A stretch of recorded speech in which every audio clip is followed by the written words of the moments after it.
La guerre vise un au-delà du bien, un au-delà des biens, des territoires, des récoltes, des productions, des usines, des populations, du prestige international, et même un au-delà des idéaux qu'elle invoque, et souvent au nom desquels elle s'engage et se poursuit. De cet au-delà, de cette tension vers l'au-delà du principe de plaisir, la psychanalyse a quelque chose à dire. Certes, les montagnes toujours ont fait la guerre aux plaines, mais les montagnes n'ont jamais eu besoin de personne pour se battre entre elles. Nous parlons de la guerre, et d'une guerre en particulier, ici, à Toulouse. Nous en parlons à distance, même si, ici, l'Espagne pousse un peu sa corne, comme le disait si bien Claude Nougaro, c'est juste un peu. Ce n'est pas tout à fait notre histoire, pas notre histoire à tous, pas toute notre histoire. Nous sommes de l'autre côté des Pyrénées. Ici, c'est aussi la psychanalyse. Nous en parlons à partir de la psychanalyse telle que Freud, Lacan, Jacques-Alain Miller la rendent susceptible de déchiffrer notre époque, de nous la rendre lisible. Enfin, ici, c'est Campus Psy. Nous en parlons dans le cadre de Campus Psy, qui, pour la première fois, réunit l'association cause freudienne, le Collège clinique de Toulouse et l'Université populaire Jacques Lacan. Mon nom, vous avez entendu mon nom, n'est-ce pas? Ruiz, Sonia Ruiz. Je fais donc partie de cette communauté espagnole importante pour la ville de Toulouse. Et je me réjouis bien sûr de cette initiative prise par Francis Ratier d'organiser cette journée avec vous autour du thème de la guerre, mais ce thème s'incarnant aujourd'hui sur une guerre particulière, une guerre singulière, qui est celle qu'a connue l'Espagne entre 1936 et 1939, mais qui a commencé avant. Donc j'appartiens à cette famille, à cette communauté espagnole exilée, dans mon histoire propre, puisque je suis moi-même fille de républicains espagnols. Toulouse est une ville espagnole, n'est-ce pas, monsieur Benassar? Le table ronde, constitué par les membres du séminaire de Marie-Hélène Rouge, donc autour de la question guerre et inconscient, avec notre habitude, c'est-à-dire ce que la guerre enseigne à la psychanalyse. Pour moi, en fait, la guerre, en Égypte, on n'a pas vu grand-chose, en fait, il faut bien dire, mais ça a été l'exil. Et c'est aussi, en fait, je crois que c'est là que la psychanalyse rejoint, en tout cas m'a rejoint, et que j'ai rejoint la psychanalyse, c'était l'exil de la langue. Donc, dans le fond, Einstein demande à Freud comment la paix. Et Freud ne répond pas à la question politique. Il ne répond pas à comment la paix. Il dit pourquoi la guerre. Pour dire pourquoi la guerre, il examine un certain nombre de possibilités qui toutes lui paraissent inappropriées d'instaurer la paix perpétuelle, qui est effectivement un projet qui a intéressé pendant des siècles. Donc, il en examine 5 possibilités que je vais simplement énumérer et il s'arrête sur le 6e que je déploie un peu. Donc, première possibilité d'essayer d'éviter la guerre, essayer d'éviter la guerre par le droit, c'est-à-dire, par exemple, à l'époque qui concerne Freud et Einstein, éviter la guerre par la Société des Nations. C'est encore quelque chose qui existe aujourd'hui. Première tentative, donc, les instances internationales et la judiciarisation. Deuxième possibilité, ça, du point de vue de Freud, ça ne fonctionne pas. Ne fonctionne pas davantage la désintrication des instincts et des pulsions.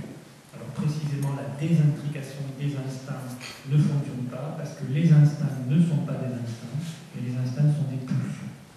Et je ne vais pas développer la différence, mais chez les humains, il s'agit d'une intrication entre la pulsion de vie et la pulsion de mort. Donc, au fond, on ne peut pas éradiquer l'une sans que la vie soit atteinte. Ça ne fonctionne donc pas. Troisième possibilité, une réponse par le refoulement. C'est en gros déclarant la paix. Nous sommes animés par la guerre, mais nous allons déclarer la paix en fixant très profondément le fait que nous avons envie d'en découvrir. Pas des résultats extraordinaires non plus. Quatrième possibilité, une exacerbation du conflit intérieur. Poussons à l'extrême le conflit entre le bien et le mal. comme un peu la catharsis d'Aristote, de manière à nous purifier de ce qui nous agite et qui est mauvais. Ça a des limites qui sont des limites très étroites. Dernière possibilité, une réponse par le traitement de l'identification. Soit l'identification qui permet à l'un de s'identifier à son semblable, constituant dans le fond une communauté de frères. Nous sommes tous frères, de telle sorte que si nous sommes tous frères, nous n'allons pas nous battre. Pardon ? Oui, c'est l'idée d'une communauté solidaire. Alors, précisément, Freud met en évidence que ça ne fonctionne pas, parce que dans le fond, nous sommes tous frères, tous dans la même famille, sauf que c'est, comme on disait tout à l'heure, la famille des Atrides, et que précisément, c'est là qu'on se bat. L'identification horizontale du même au même. Ou alors l'identification verticale vers le chef, qui lui serait un chef purifié, de telle sorte que identifié à quelqu'un qui aurait réglé ses questions quant à la guerre, nous pourrions vivre en paix. Ces 5 possibilités-là sont des possibilités qui mènent, dans le fond, Freud avance au pire. Non seulement ça ne règle pas la question, mais ça mène. Il en avance donc une 6e, qui est la solution par la culture. L'idée, c'est de rabaisser le surmoi, mais comment le faire? Il dit comme ça, les gens qui obéissent à la civilisation, et c'est en contradiction avec leur penchant naturel, ce sont des gens qui vivent au-dessus de leurs moyens psychiques. Et c'est cette phrase qui m'a fait rire, c'est que finalement, on vit au-dessus de nos moyens. Et il dit, ces gens-là, ils méritent d'être appelés des hypocrites. Voilà. Certes, c'est un regard très nouveau pour le public français, mais déjà, il s'agit de ne pas oublier que de tout temps, la question économique était centrale dans la guerre et dans les guerres. Et jusqu'au XVIe, XVIIe siècle, c'est-à-dire tactiquement jusqu'au moment où était encore possible l'avantage de la prédominance de la défense, de l'affrontement, ça bascule avec l'arrivée de l'artillerie efficace. La logique de la guerre était une logique d'attrition, c'est-à-dire de ruine de l'adversaire. C'était le seul moyen de vaincre, puisque la défense était trop forte. D'où la pratique des sièges, pillages et rançons. Donc la donne change effectivement quand la technologie de l'armement, j'ai mentionné l'artillerie, mais ça n'est pas que ça, va permettre d'inverser cette suprématie et en particulier de venir éradiquer le protagoniste, l'autre belligérant. Et en conclusion, pour rester dans cette perspective économique, il semble bien évidemment que les combats sanglants ont encore de belles perspectives d'avenir. Pour autant, les pertes sont prises en compte dès à présent, y compris le manque psychique du terme qu'elles peuvent générer chez les proches, chez les familles, par leur exercice ou par leurs conséquences. Et à cet égard, c'est là-dessus que je m'arrêterai, vous pouvez dès à présent avoir recours à un certain nombre de produits dérivés de la guerre, parmi lesquels un de ceux qui nous sont le plus chers est ce qu'on appelle le flat daddy, le papa plat. C'est une pancarte grandeur nature, plate, c'est une pancarte, représentant une photo en pied du militaire en mission, potentiellement à disparaître en mission, que vous pouvez, qui est en vente libre sur Internet, à user sans modération, pour la modique somme de 49,50 $. Et je vous donnerai l'adresse si ça vous intéresse par la suite. Donc maintenant, on va passer à un autre point de vue, qui est le point de vue plutôt individuel, c'est-à-dire le point de vue des sujets et de leurs actes dans la guerre, c'est-à-dire de la motivation des sujets dans la guerre. Une année, je me suis intéressée à la question du serial killer. Et si j'en parle aujourd'hui, c'est parce que le serial killer auquel je me suis intéressée est un monsieur qui a sévi pendant la guerre de 40. Et probablement que la guerre n'a pas été sans conséquence, le fait que ce soit la guerre n'a pas été sans conséquence dans le fait qu'il ait commis tous ces actes. Donc cet homme-là, c'est le docteur Petiot.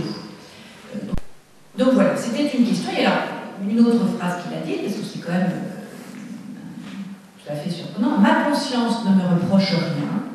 Je suis très fière de ce que j'ai fait, sur le plan patriotique. Si je n'ai pas obéi à toutes les lois civiles, j'ai obéi à celle de la guerre. Finalement, le signifiant idéal qui nous mène ne relève pas, enfin en tout cas pour chacun, n'aura pas la même signification, ou ça ne va pas pousser le sujet du même côté. Finalement, c'est est-ce qu'on devient militaire, héros de guerre, ou devient-on, comme le docteur Petiot, serial killer. On n'a pas le temps, mais ça permettrait d'engager un débat psychanalytique sur le déchaînement pulsionnel. L'idée même qu'il peut exister un déchaînement pulsionnel. Moi, au fond, ce ne serait pas ma pente. Je vous ai rejoint à partir d'un intérêt que j'ai spécialement qui concerne la référence de Lacan au guerrier appliqué de Jean Paulhan, auquel je ne cessais pas de penser en écoutant Bénédicte et sa référence à l'idéal, puisque Lacan a utilisé le guerrier appliqué de Jean Paulhan pour illustrer ce qu'il appelait la destitution subjective. La psychanalyse est une éthique, comme le disait Lacan, parce qu'elle s'interroge sur les conditions et les voies du désir, qui est le fondement même de l'éthique, et que d'autre part, elle s'intéresse à la politique, parce que fondamentalement, elle n'envisage le sujet humain que dans son lien à l'autre, sachant que cet autre n'est pas le semblable, mais est celui de la langue.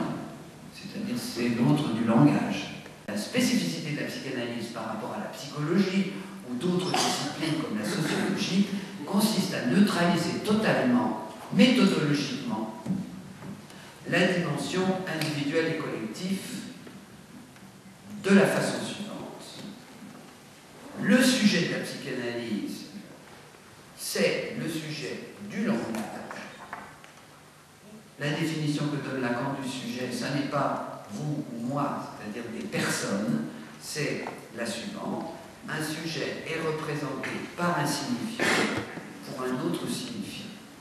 Et donc, le véritable sujet de la psychanalyse, c'est le sujet du langage et de la parole.